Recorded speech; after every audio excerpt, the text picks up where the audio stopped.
Good morning and welcome back to our Ask the Agronomist segment. Phil, our agronomist, is here today with us again. How's it going, Phil? It's going great. Good. Another nice, beautiful day. There's lots of activity here at Latham headquarters. I know the guys are working really hard out there, getting a lot of shipping done. You know, keeping that quality under control. Just a lot of activity going on when we come in here early in the morning and late in the afternoon. So. Yeah, lots of activity and lots of planning too. So getting ready for a good year ahead. Getting close. It's the beginning of March and the weather's starting to look really nice. It's about go time. Yeah, it's getting exciting. Every time it warms up a little bit, guys get a little bit more anxious. Yeah. All right. Well, today we're going to be doing a part 2 to our last segment. A little bit about putting the BT corn traits and options into action. And then ending on a little bit of economics for those business-minded people. Yeah, exactly. So last week we kind of hit on, what BT was, kind of how it kills the Lepidoptera, those larval species of insects, and talked about some of the pros and the cons. So we're going to maybe revisit a few things, but for the most part going to kind of talk through some of the economics and populations out there to help guys make that decision, or to give them some influence on the decision. Something to think about when making the decision. All right, well, let's get started. The IPM approach, I'll let you take it away. Sure, so IPM is not probably too fancy of a word, but it stands for Integrated Pest Management. So that just involves every way that you can possibly control something. So it's not just trying one thing. So when we think of weeds, we think of herbicides. Okay, well, we used to use row cultivators, and there's other ways. There's burning. There's mechanical control. There's cultural control. There's chemical control. There's biological control.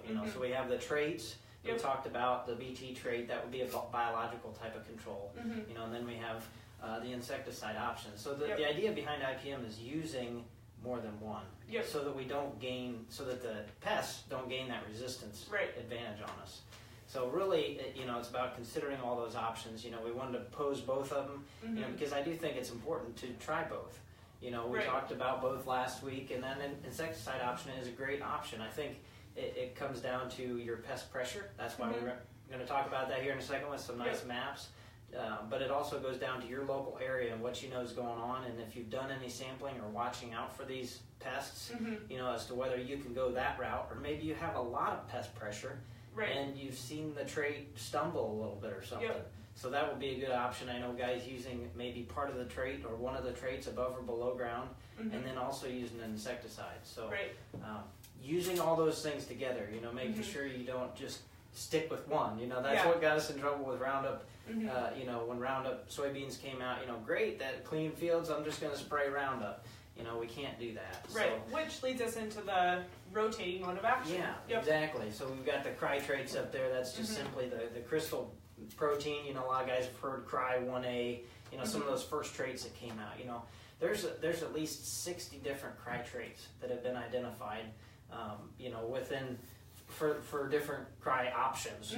So guys, they look at our book or something and they see that, you'll see 2 modes of action above ground. So that's what that is. There's 2 different cry traits above ground, that kind of thing. So just making sure that you change up those different modes of action, because obviously we have different options. That's the great thing about Latham's. Exactly. So we have more than just Smart Stacks. We've got AgriSure side too as well. So look at all those. Don't just plant one and say, oh, this hybrid works really well, I'm just going to plant this. That's back to the IPM approach. Right.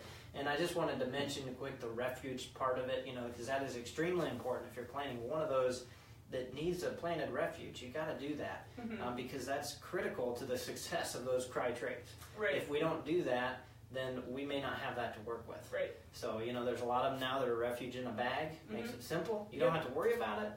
But if there's structured refuge required, that's critically important. I can't stress that enough. And to just explain that for a second, basically what that does is you have plants that don't have that trait, and so you have the insects come feed on that. So there's some that are very susceptible to the trait still. And then if there's any that do survive with a little resistance from the traded corn, they come out and they mate. And so you want them to mate with the ones that fed on the non-traded, so that those offspring are susceptible. Otherwise, if they mate with, if all the corn around there is all BT corn, that's how you gain that resistance faster. And I think an important part to remember is that control is not complete. Yes. Vaccination of all insects. You should never aim to totally eradicate a pest. It's not possible. So, once we realize the mindset should be, okay, what's control that we can live with and get those yields that we need, you know, or can accept.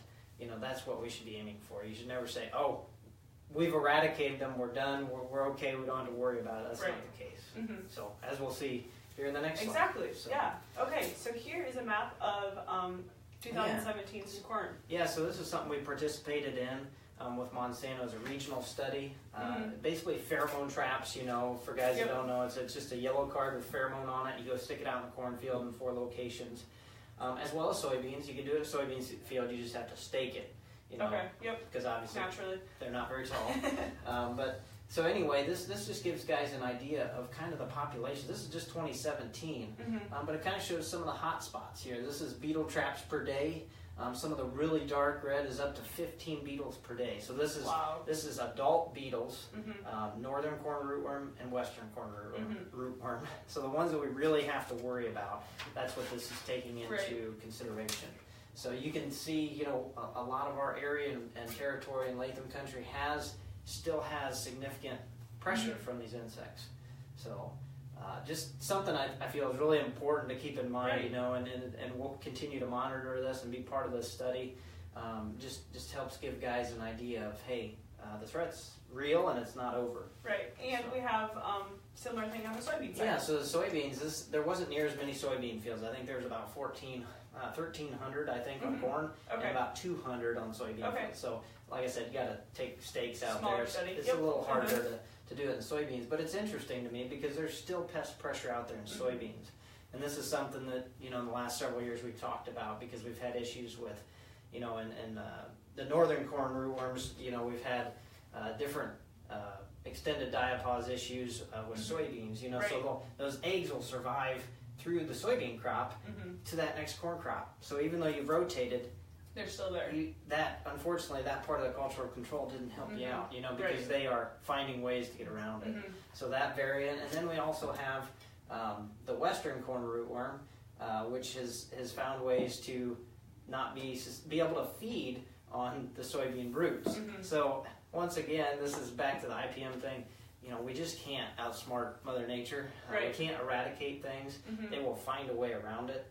You know, so whether it's the one that can feed on the soybean roots or the ones that can lay eggs and they survive for 2 years and still be in your corn, the threat is still out there. So, and I think I threw one more in there, just kind of combined. Yeah, this is 16 and 17 on corn, just to kind of show the hot spots. You know, just like I said in the first picture there, you kind of got an indication of where some of those spots are, where they're showing up, and you know, continue to monitor it for sure.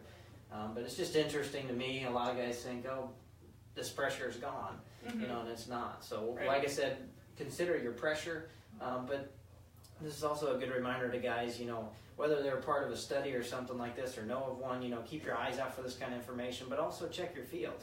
You know, if you see corn going down, it's pretty simple to go out there and do some sampling. You know, dig some corn roots, and then, you know, crumble it apart in a bucket of water. You know, see what larvae float, you know, and so forth. So there's ways to check it on your own too. And you should be if you know there's issues out there. Okay, so. Good deal.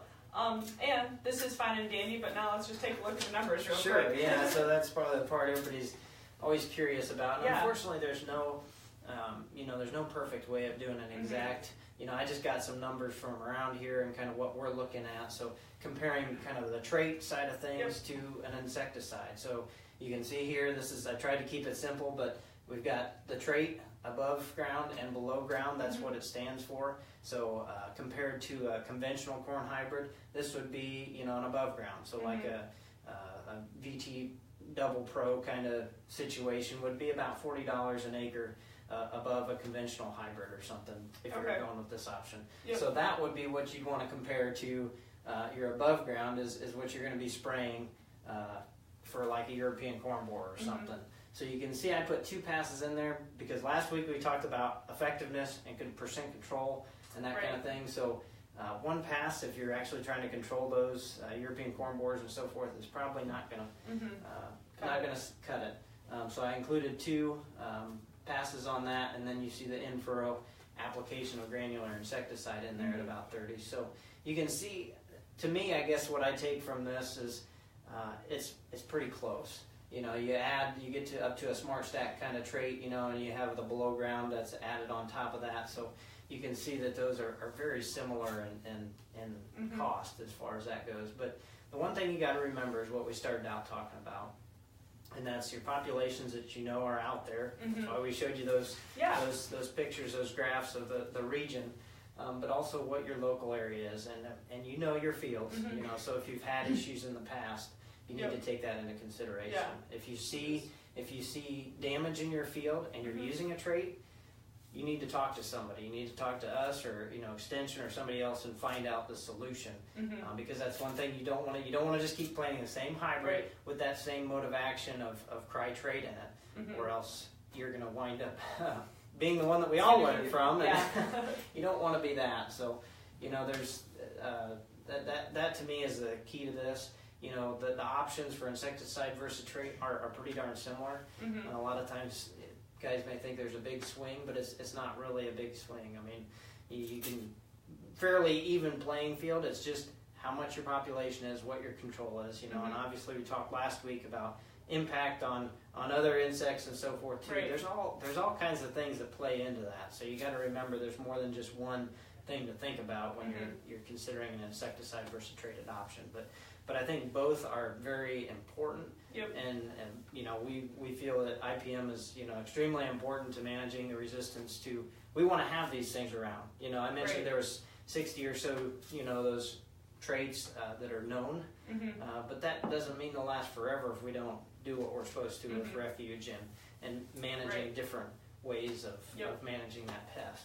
So that's I guess that's what I wanted to get across. We throw some of the economics in there, and you guys probably know your situation is better, better than we do, and can put some of those numbers in comparison. But I think that's extremely important to look at the populations along with what you're considering for a strategy for going into the year, because they're still out there. So just don't pass that off and think that they're gone eradicated. Yeah, they're not eradicated yet. Okay. So. Sounds we'll good. certainly pass that information along when we get it. Right. If we do eradicate. Everyone will know then. All right. Well, thanks for joining us today, Phil. Yeah. Good information as always. And thank you for our listeners for tuning in. Have a good day.